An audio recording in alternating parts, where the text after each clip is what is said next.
hard-fought game. Credit to Michigan State on being able to pull it out. And, also a credit, I think, to our guys. I thought we played extremely hard, and we brought the fight to the game that we needed. Offensively, they had a lot to do with the numbers, just in terms of impacting the rim and the field goal percentage offense. With their shot blocking and their size, made it hard on us. And, clearly we weren't able to dial it up from three again. So, but credit our guys. I thought they really fought hard and played hard. We're getting, especially against some really good teams right now, the last 2 to 3 minutes, just having to find a way to make a couple plays. And I think that's what teams who know how to win do. Teams like Michigan State and Purdue, with 2 minutes on the line, they know they're going to win. And I think right now we're still trying to figure out, how to make those dagger plays to find a way to win it. And just wasn't able to do it tonight. And our whole focus right now is being able to, start the game at Rutgers a heck of a lot better than we did at Ohio State. Alex?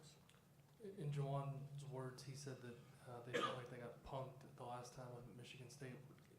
Tonight, was the response on the boards much better than the first game? Without saying. I mean, we had a hard night up there. Playing in front of this crowd, it's hard not to be ready. And I thought we rebounded really well. The numbers, it's hard for me to imagine that we were able to rebound the ball like that. But, Freddie in particular was really active. And I thought a lot of guys made a lot of hustle plays and played hard. I mean, just went after it. And that's probably one of the things that helped us, being able to get, those extra shots and being able to out-rebound them was one of the reasons we probably hung around. Zach? Kind of a big picture question, but you talk about winning plays, and it feels like these guys are making more of those, but still, as you said, maybe just need to find a way to make a couple more. Do you feel like this team is figuring that out, I guess, behind the scenes in practice every day, maybe a little bit getting closer to that, I guess?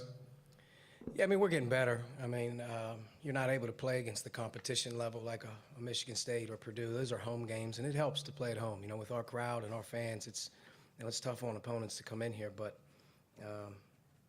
it's the easy ones that bother you. It's coming up empty on a pair of free throws. It's missing a wide open three. Those are the plays you got to make when you're playing against these type of teams. You have to be able to make the ones that are easy, because the rest of them are going to be hard. And we've opened shots around the basket and behind the line, and some key free throws again just kind of hurt us. But we'll be back at it. We'll be back at it on Monday. Hopefully, we'll have a chance to play better.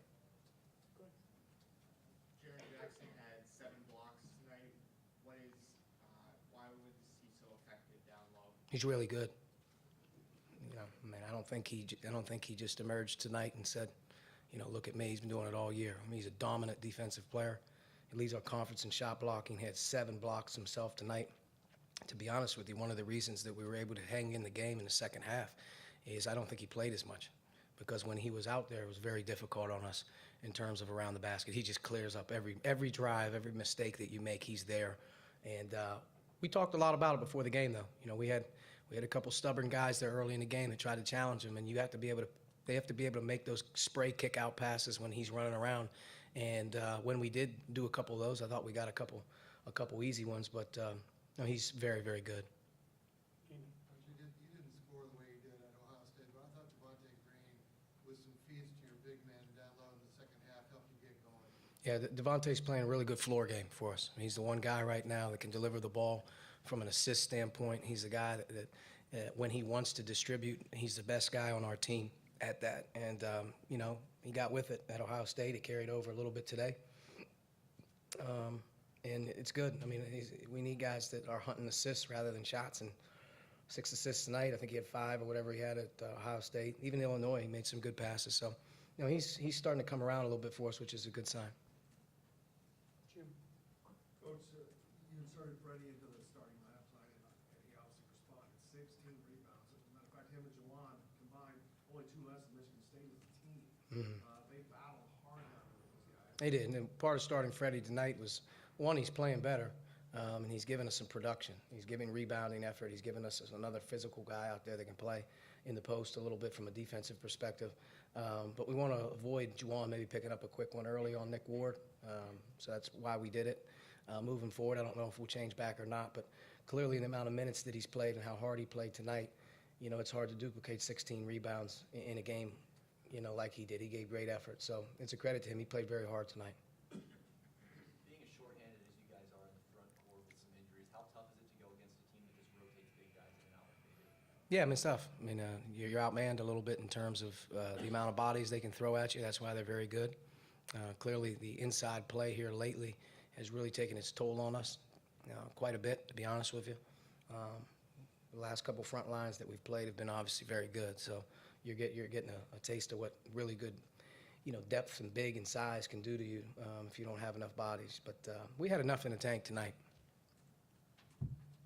Coach, fourth straight loss. How, as a coach, do you keep the environment positive and make sure you guys keep up their confidence? Just go to work. I mean, there's nothing to talk about right now. I mean, we're coming down the home stretch. We're trying to fight and claw for every win that we can. We've been on a tough stretch. Everybody knows that, but it's all about Rutgers right now. We got to get ready to go. Coach, you shot 17% in the first half, but then almost 42% in the second half. What do you tell the guys at halftime? What adjustments did you make offensively? I thought we played inside out a little bit more through Juwan. I thought he did a nice job. I think we also, were able to get our defense to offense a couple times. I thought some loose balls, some offensive rebounding got us going a couple times as well. We were active, so we just tried to fight it out. I mean, there wasn't a whole lot of changes going on out there just in terms of us being able to get scores. We had some good looks, and we need to make those, but we also were a little better, especially from two-point range in the second half. First half, everything around the basket. But I think a lot of that had to do with Jaren Jackson maybe not playing as many minutes in the second half, and us being able to score on a couple of their other guys. Coach, the same thing as last week. Now you got a short turnaround. You got on the road to Rutgers and a late game here tonight on top of that. And Rutgers had a great game today against Purdue. It was a 2-point game. Yeah, Rutgers plays very hard. They're a tough out any single time that you play, and we got our work cut out for us getting up there. Biggest deal is no excuses. I mean, it is what it is. We have to get off this floor, up, ready to go, and find a way Monday night to play well. That's the big thing, and it's going to start with our leadership. It'll start with our players being focused. I wasn't in a locker room tonight where everyone was disconnected or down. I mean, that was a locker room right there. If we could have played another one tonight, we'll play another one. I think that's what you want to have. And, as we get through this Monday, obviously we take a deep breath and kind of look and see there's a little bit more space between what we're doing.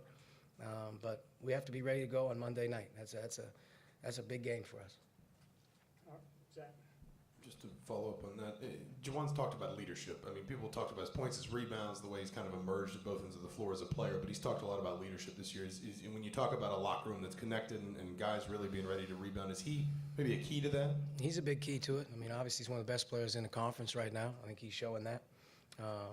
But our older guys right now, our older players that are coming down the home stretch, they have to stay engaged. They have to be positive. At the same time, they have to be really, really ready to go. And right now, you take a look, the backcourt of Newkirk, Rob, and Devontae, those numbers from shooting the ball, I mean, those guys got to be more accountable. They got to play better at times.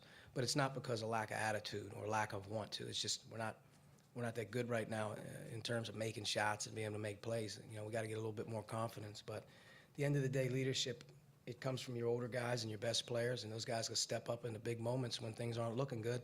And, that's an opportunity on Monday for all these guys right now to sort of, help everyone get off the mat and be concentrated on our trip and be concentrated on Monday night. I think, if anything, being able to take the Ohio State game and the lack of fight and the lack of energy at the beginning was a big reason why we didn't get the win. So if we do it again, that's shame on us. All right, Coach, thank you.